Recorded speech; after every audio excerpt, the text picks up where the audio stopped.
जी बेटा जी, आज का जो हमारा टॉपिक है वो है पोल्यूटेंट का।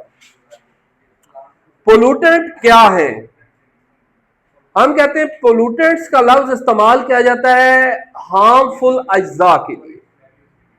तो इसको हमने बेसिक से स्टार्ट किया है। हम कहते हैं कोई भी हार्मफुल सब्सटेंस, कोई भी वो चीज जो कि पहले नेचुरली मौजूद नहीं थी या नेचुरल मिकदार से ज्यादा होगी, किसमें?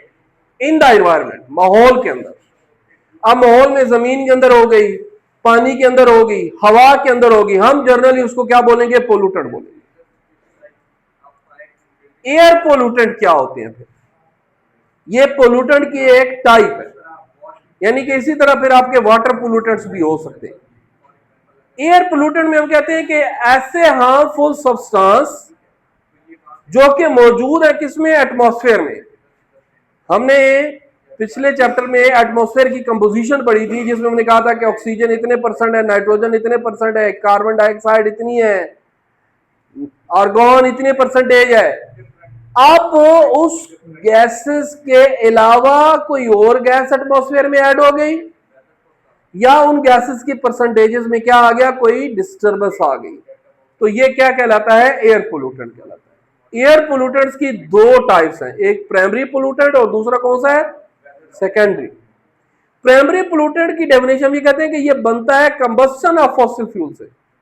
फॉसिल फ्यूल जब जलता है और उसके जलने की वजह से जो बनते हैं पोल्यूटेंट, उसको हम क्या बोलते हैं? प्राइमरी पोल्यूटेंट बोलते हैं। जैसे धुआं निकला गाड़ी के अंदर से, वो जो धुआं था उसके अंदर हम कहते हैं ऑक्साइड ऑफ कार्बन थे, कार्बन मोनोऑक्साइड था, carbon dioxide, oxide of nitrogen, oxide of sulphur मौजूद थे। सेकेंडरी पोल्यूटेंट क्या है? कहते हैं ये ऐसे हैं जो कि प्राइमरी से बने हैं और एटमॉस्फेयर के अंदर रिएक्शन किया हुआ की वजह से बने हैं, यानी हवा के अंदर रिएक्शन हुआ है एटमॉस्फेयर के अंदर और वहां से बने हैं। ऐसे पोल्यूटेंट्स को हम क्या बोलते हैं? Secondary pollutant. प्राइमरी पोल्यूटेंट मौजूद होंगे तो सेकेंडरी पोल्यूटेंट बनेंगे। ये मैंने उसकी कुछ एग्जांपल दे दी। अब क्योंकि हम ग्रेड 10 के सिलेबस को कवर कर रहे हैं तो इसका टॉपिक है oxides of nitrogen.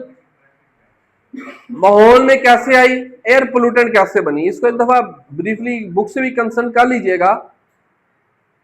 Source of oxide of nitrogen क्या है? तो कहता है कि लाइटनिंग और स्टॉर्म, यानी कि ये जो लाइटनिंग होती है ड्यूरिंग, इसके दौरान एटमॉस्फेयर में आपको पता है 78% नाइट्रोजन है, 21% ऑक्सीजन है, ये आपस में क्या हो जाती है? कंबाइन हो जाती हैं, और जब ये कंबाइन होती हैं तो ये ऑक्साइड ऑफ नाइट्रोजन बनाती है।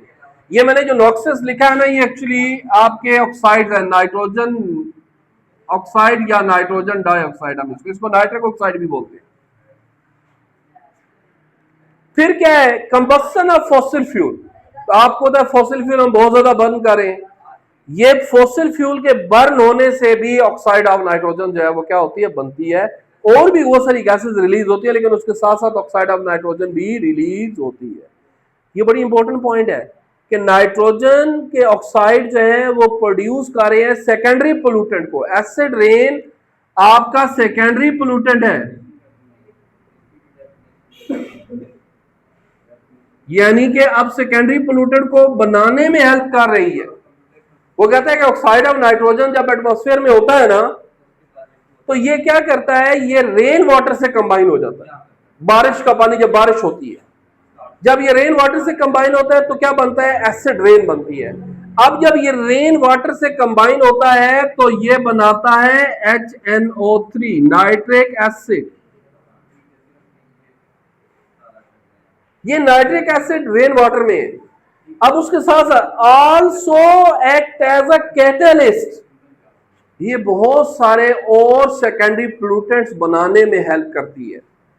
नाइट्रिक ऑक्साइड जब एटमॉस्फेयर में होती है ना, तो ऑक्साइड ऑफ सल्फर बनते हैं, और ऑक्साइड ऑफ सल्फर फिर एसिड रेन के लिए क्या होते हैं? वो भी रिस्पॉन्सिबल है। पॉलीविनाइल एसिड नाइट्रेट, नाइट्रोक्लोराइड्स, इन सब को बनाने के लिए भी ऑक्साइड ऑफ नाइट्रोजन जो है वो बहुत ज्यादा क्या होते हैं? हेल्पफुल। तो यूं हमारे जो थे ये सेकेंडरी पोल्यूटेंट, नाइट्रोजन और उसका रोल था हमारे पास। Thank you.